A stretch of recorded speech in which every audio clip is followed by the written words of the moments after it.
Yo soy el pan de vida, declaró Jesús.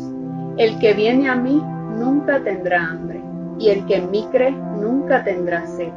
Juan 6:35. Saludos, Dios te bendiga. Te habla Linet de la Iglesia de Dios de Turabo Gardens. ¿Recuerdas cuando Jesús nos enseñó a orar? Padre nuestro que estás en los cielos, santificado sea tu nombre. Venga a nosotros tu reino. Hágase tu voluntad aquí en la tierra como en el cielo. Danos hoy nuestro pan cotidiano. Cotidiano, que ocurre, se hace o se repite cada día. Como el maná del cielo para el pueblo de Israel, que nunca les faltó. La voluntad de Dios en el cielo es, todos los días, no solo suplirnos de pan para satisfacer nuestras necesidades físicas. Él anhela satisfacer nuestras necesidades espirituales cada día. Te invito a que cada mañana al despertar reconozcamos la santidad de nuestro Padre. Lo glorifiquemos con un corazón lleno de agradecimiento por sus bondades y misericordias que son nuevas cada mañana. Que su voluntad en el cielo para nuestras vidas se cumpla en la tierra y nos dispongamos a recoger ese pan espiritual que ya Él dispuso para nosotros a través de su amado Hijo Jesús. Si vamos a Él y creemos en Él, nunca tendremos hambre ni sed. Oremos. Gracias, Señor, por el pan de vida, Jesús. Que nunca falte nuestro anhelo de buscarlo al despertar cada mañana. En el nombre de Jesús. Amén.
Dios te bendiga, te habla tu hermana en la fe, Darlene, de la Iglesia de Dios de Turabo Gardens.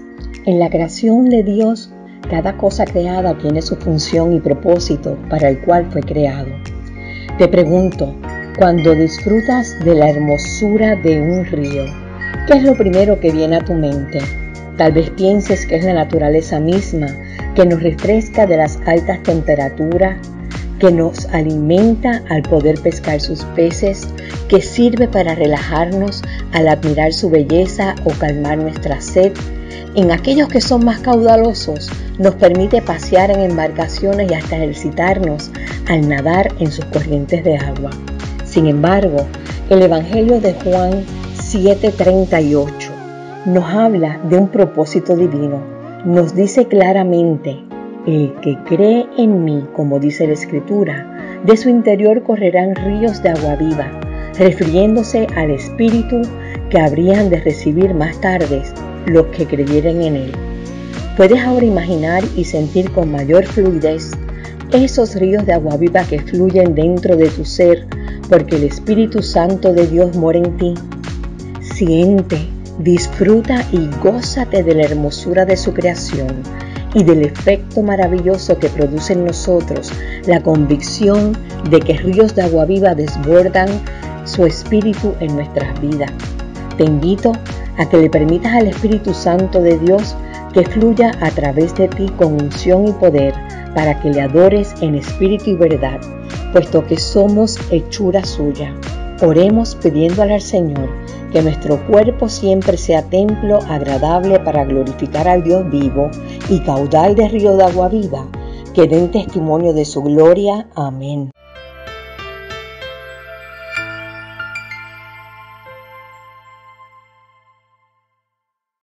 Vamos a leer la palabra del Señor en Primera de Crónicas 29:11. El versículo 11 y 12 dice: tuyos son, Señor, la grandeza y el poder, la gloria, la victoria y la majestad. Tuyo es todo cuanto hay en el cielo y en la tierra.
bendiga mucho. ¿Sabías que en los tiempos de Cristo los vendedores de granos, como otros vendedores, eran un tanto listos? Usualmente vendían un saco lleno de granos, pero le echaban sin limpiar, sin sacudir o cernirlo. Lo llenaban con todo lo que cayera en el saco, granos buenos, granos secos que no servían y hasta tierra y piedrecitas. De manera que hiciera el saco más pesado y cobrar como si el saco estuviese completamente lleno de buenos granos. Esta es la razón por la que Jesús en Lucas 6:38 dice: den y se les dará, se les echará en el regazo una medida llena, apretada, sacudida y desbordante, porque nuestro Dios no es mezquino. Él nos da en abundancia la medida llena, sin alterar, limpia y que desborda. Y como Él nos da abundantemente, nosotros estamos agradecidos de todas sus bendiciones. Y por eso damos de lo que recibimos y lo hacemos con alegría. De igual forma que nuestro Dios nos da con alegría y abundantemente. En el libro del profeta Malaquías, capítulo 3 y verso 10, Dios le dice al pueblo: traigan los diezmos al templo y pruébenme en esto, dice el Señor Todopoderoso, y vean si no abro las compuertas del cielo y derramo sobre ustedes bendición hasta que sobreabunde. ¿No te suena un reto de Dios hacia nosotros? Pruébenme. Por eso cuando des, hazlo esperando que Dios hará cosas maravillosas con esa aportación. Hazlo sabiendo que estás sembrando para bendecir a otros a través de este ministerio, para que sigamos alcanzando vidas para el reino. Dios se complace cuando damos para bendecir a otros. De igual forma, espera también bendición para ti, no solo económicamente, pero en tu salud, bendición en tu familia, bendición en tu trabajo y en todas las áreas de tu vida. En pantalla estás viendo las formas de hacer tu aportación. Puedes hacerlo a través de ATH Móvil al 787-743-2654 o por la cuenta de PayPal iglesiadedios.finanzas@gmail.com. Y ahora permíteme orar. Padre bueno y santo, hoy quiero agradecerte por cada hermano, por cada amigo y amiga que da de lo que tiene, que ofrendan para tu obra. Gracias porque seguirás abriendo las ventanas de los cielos para bendecirles abundantemente. De igual forma, te presento a los que puedan estar enfrentando alguna necesidad física, económica y emocional. Tú eres el Dios que te ocupas de tus hijos, que suples todo lo que nos pueda faltar. Por eso confiamos y nos reafirmamos en lo que dice tu palabra, que eres nuestro Jehová Jireh, el Dios que provee. Amén. Dios te bendiga.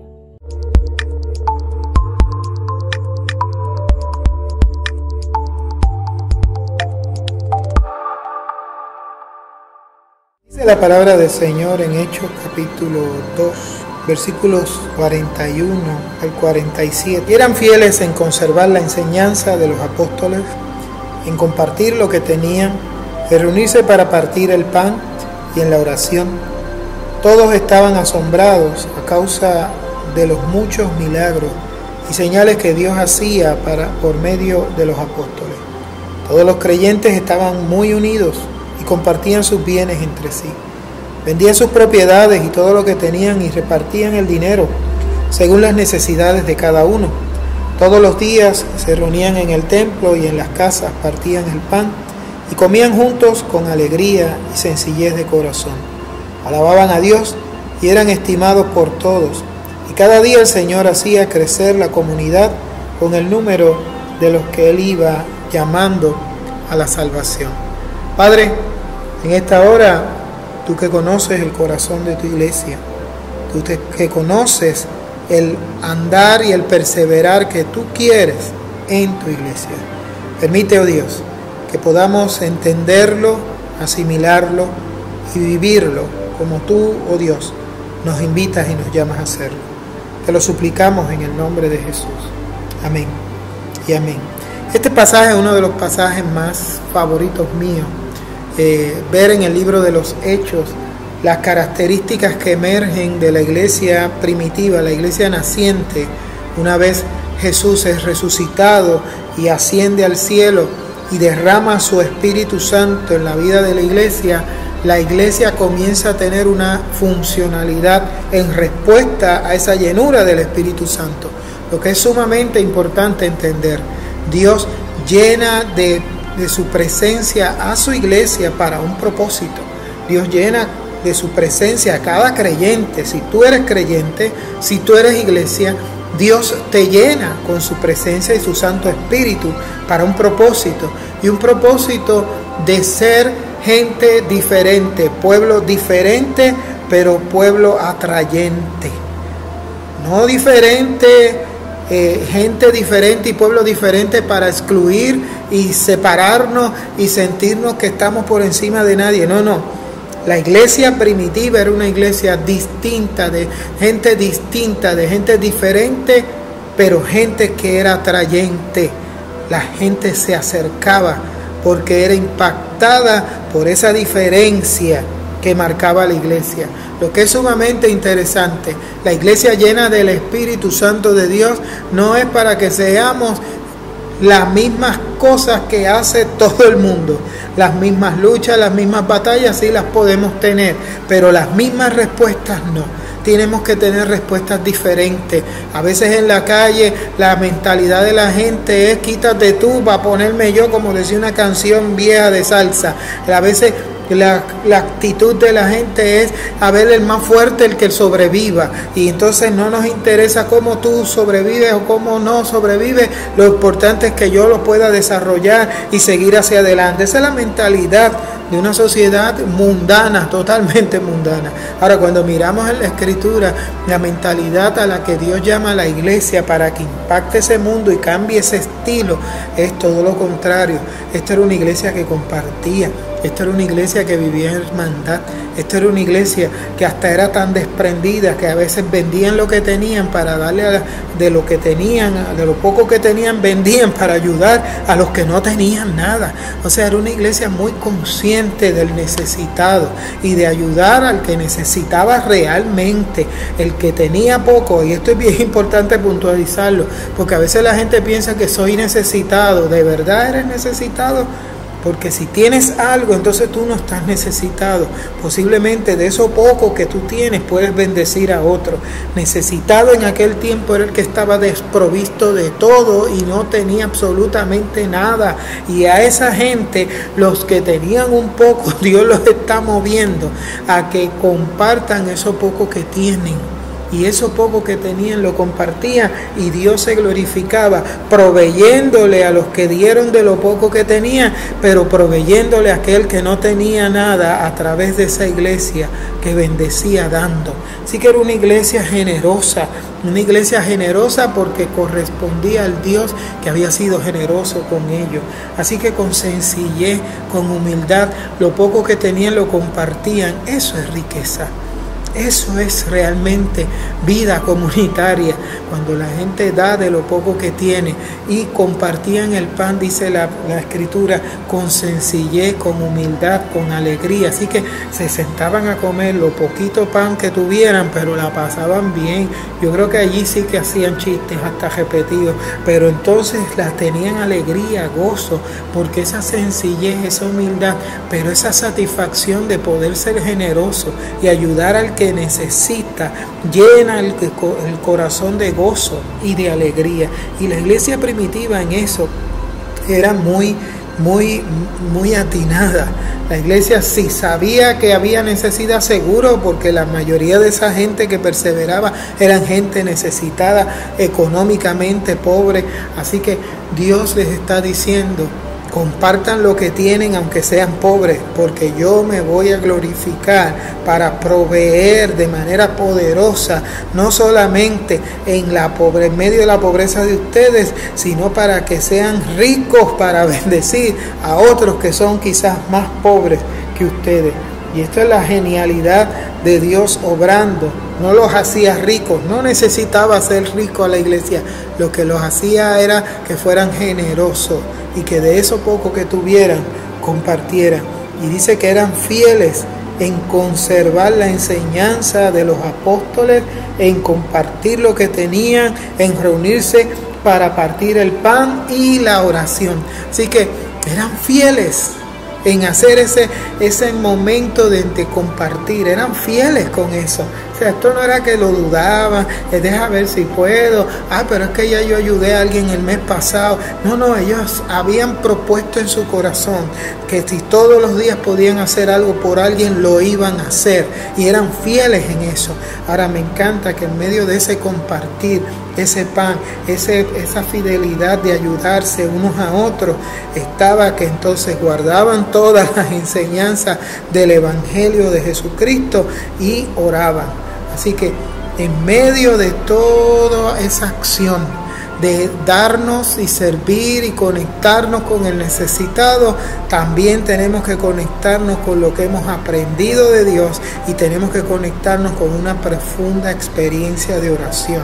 Yo creo que la iglesia es iglesia cuando se identifica la necesidad de los demás, necesidades, y hago la aclaración, reales, porque hay gente que vive en el mundo de la necesidad y no tiene necesidad, pero hay gente que tiene necesidades reales, y en medio de esas necesidades reales, la iglesia, si vive en esta dinámica, no es que seamos ricos, no es que tengamos todos los recursos para ayudar a todo el mundo, pero cuando nos ayudamos unos a otros, mitigamos todas las necesidades que hay, y a alguien que nosotros ayudemos, a alguien que recibe ya bendición y que ya no tiene que ser ayudado porque fue ayudado, así que podemos entonces movernos hacia otro, y otros pueden ayudar a otros, y es crear esa comunidad de generosos, de gente que ayuda, de gente que se identifica, pero que también, como característica básica, conoce lo que Dios enseña en Cristo Jesús, conoce la doctrina. La palabra doctrina es enseñanza. Conoce esa enseñanza, esa doctrina de quién es Jesús, qué hizo Jesús por nosotros, y esa enseñanza es la que nos motiva a tener corazones dadivosos, generosos y de caridad. Cuando usted y yo ofrendamos y apoyamos y ayudamos a otros, lo estamos haciendo como un acto de agradecimiento a Dios, que nos ha dado todo. Y como sabemos que Dios nos ha dado todo, nos da todo y nos sigue dando todo, entonces nosotros nos movemos a dar por gracia lo que por gracia hemos recibido. Así que usted tiene una iglesia primitiva con unas características hermosas, una iglesia llena del poder de Dios, y ese poder la movía a compartir, a servir, a conectarse, a aprender la enseñanza de Jesús y a orar. Estos dos elementos, vuelvo y puntualizo, son fundamentales. Usted es cristiano cuando usted aprende quién es Jesús, cuando usted define correctamente en su corazón quién es Jesús para su vida, y cuando usted, por causa de esa bonita y perfecta y atinada definición de Jesús, usted le sirve, entonces usted puede aprender a tener una relación con el Señor profunda, y entonces la oración le es un deleite, porque es usted saber que está hablando con su Dios, con su Señor, con su Salvador. La iglesia primitiva también tenía algo hermoso, y es que ocurrían milagros y señales. Dice que se hacían por medio de todos los apóstoles, o sea que Dios estaba obrando poderosamente en la vida de la iglesia, en una forma tan extraordinaria que la gente quedaba asombrada de tantos milagros, de tantas señales.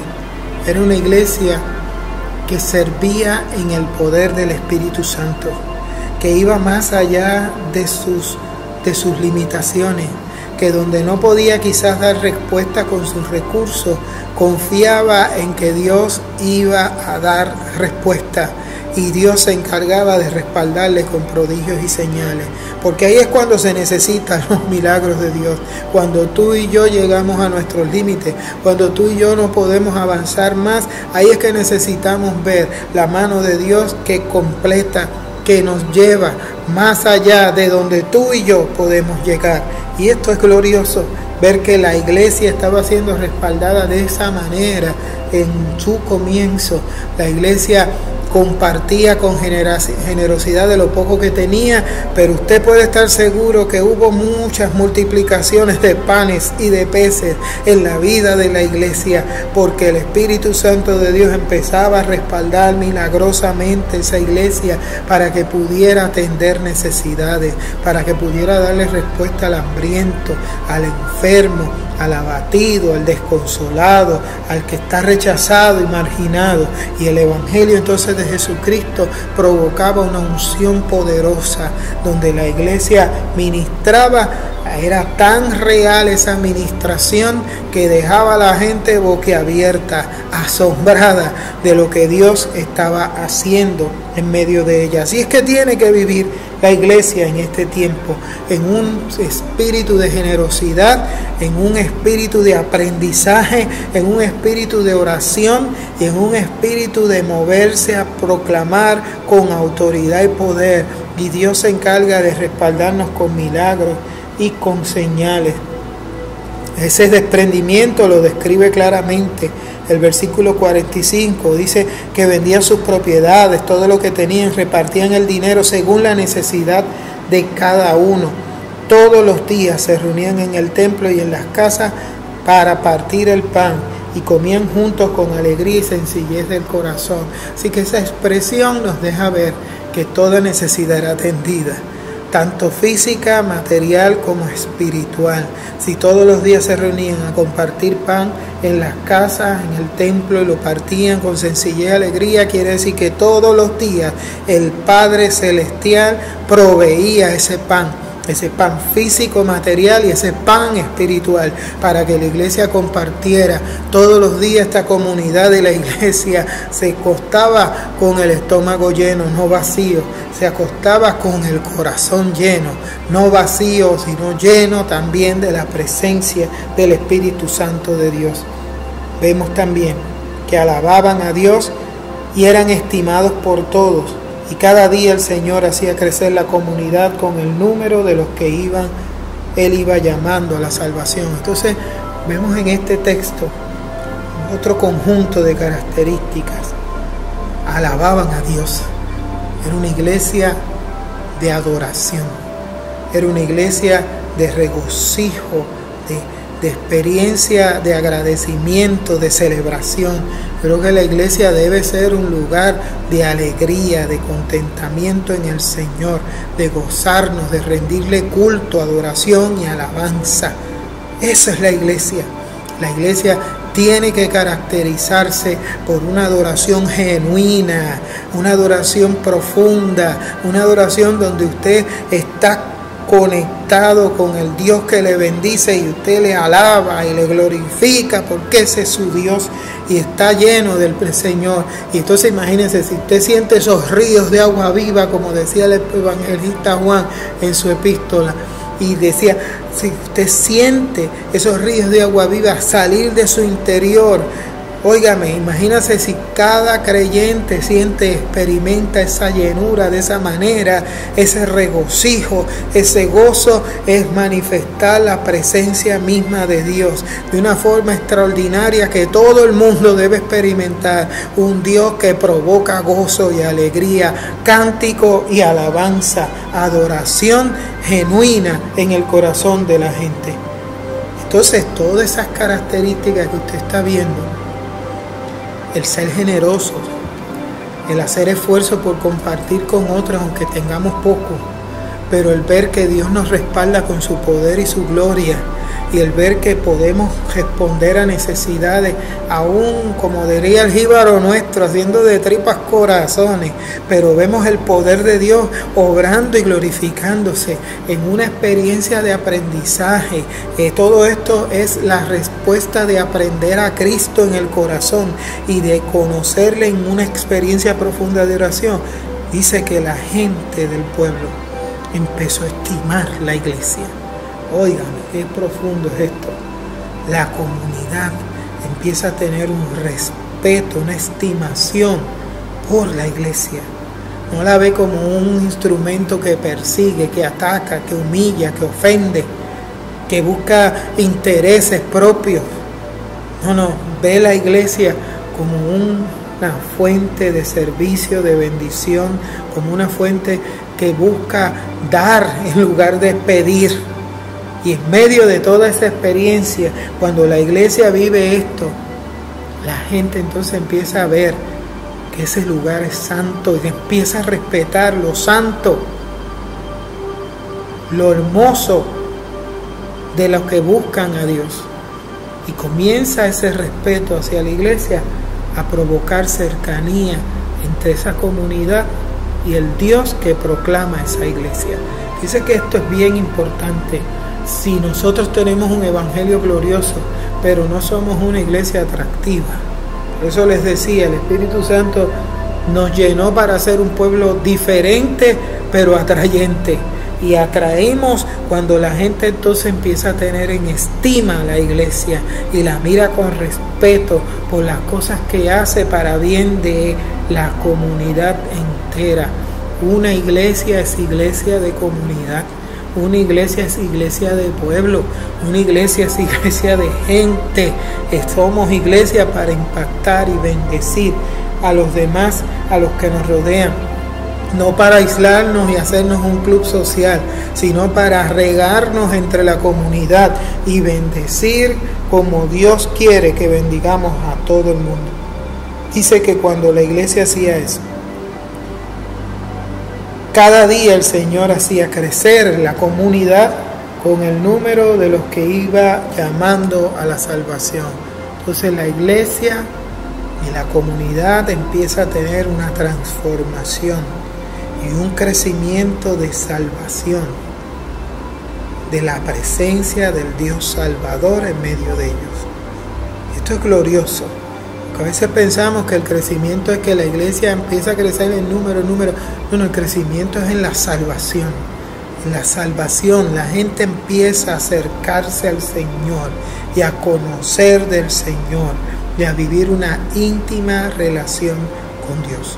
Yo creo que nosotros hoy más que nunca, en medio de pandemias y las limitaciones que nos impone esa pandemia, nosotros tenemos que volver a entender estas características de la iglesia primitiva, porque ese es el propósito y objetivo en lo que nosotros debemos de movernos. Esa es la funcionalidad básica de la vida de iglesia, una iglesia que adora, una iglesia que proclama, una iglesia que sirve con generosidad, una iglesia que crece y se educa y se forma, y una iglesia que tiene comunión unos con otros, y en esa comunión y en esa alegría manifiesta la gloria y el poder de Dios para salvación y sanidad de todo el mundo. Eso no hay pandemia que lo detenga. Eso no hay virus que lo detenga, ni terremotos, ni huracanes. Por eso la iglesia no está cerrada, la iglesia no está detenida. La iglesia tiene una agenda hermosa que hoy más que nunca podemos usarla y utilizarla. En medio de momentos duros es cuando más la iglesia puede ser iglesia. Este tiempo no es tiempo de que detiene la iglesia, es tiempo de que tenemos que ser creativos, quizás ayudar de otras maneras, buscar de qué manera nos conectamos y tenemos comunión, de qué manera practicamos la generosidad, de qué manera seguimos aprendiendo a Cristo y orando al Señor para cultivar esa íntima relación con Él, de qué manera entonces nosotros podemos adorar y glorificar el nombre del Señor para provocar que la gente tengan y sean alcanzados por la hermosa salvación de Cristo Jesús. Asegúrate en esta semana ser iglesia. Aquí tienes la forma: adorando, compartiendo, sirviendo, emprendiendo y enseñando, orando, teniendo comunión con todo el que te rodea. Y que la gracia del Señor te bendiga y te fortalezca ahora y siempre. Dios te bendiga. Nos alegra mucho que hayas decidido estar con nosotros en el día de hoy. Esperamos que cada palabra haya traído esperanza y paz a tu corazón. Y ahora, que la gracia de Jesucristo el Hijo, el amor de Dios el Padre y la comunión del Espíritu Santo te acompañen hoy y siempre.